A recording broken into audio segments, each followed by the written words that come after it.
Hi, I'm Kieran Aditham, editor of Mediabistro's Agency Spy, and today we're here with Michael Wolff, again, the editorial director of Adweek.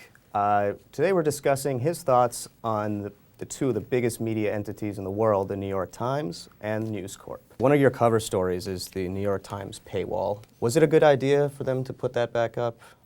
Well, the story, I guess if people pay, it will be a good idea. Because of name recognition alone. If they don't pay, it will be it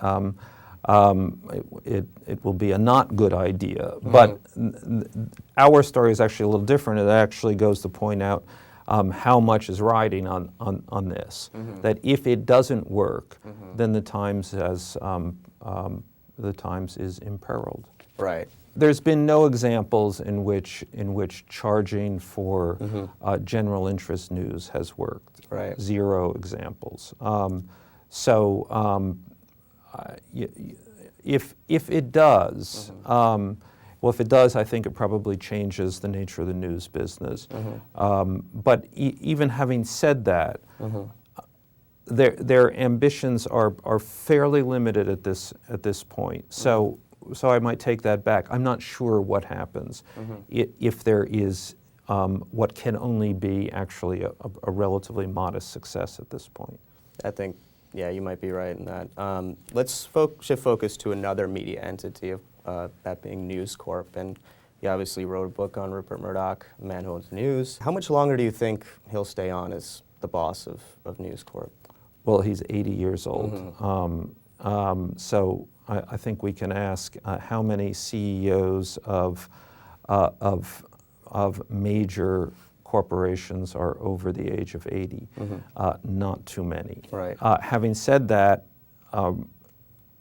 News Corp is a distinct, a unique company. Rupert Murdoch is a unique CEO. He has relatively little shareholder pressure. It is an autonomous state which he rules, which he controls.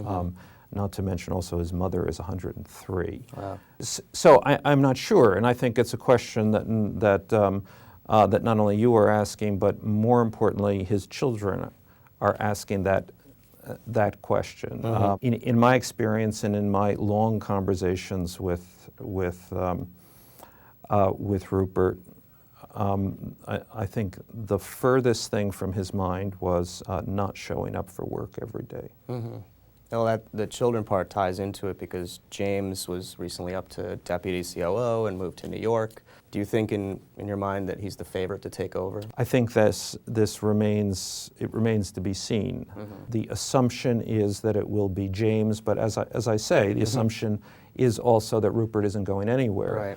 Right. There's been another interesting thing happened in recent news is that Rupert has bought his daughter Elizabeth's company. Elizabeth owns one of the largest and has built one of the largest independent television production companies in the world. I remember when I spoke to Rupert about this, he was quite philosophical and rather predicted that his daughter's company would be bought, she would have more money than her brothers, and quite possibly give them a run for their money inside of the company.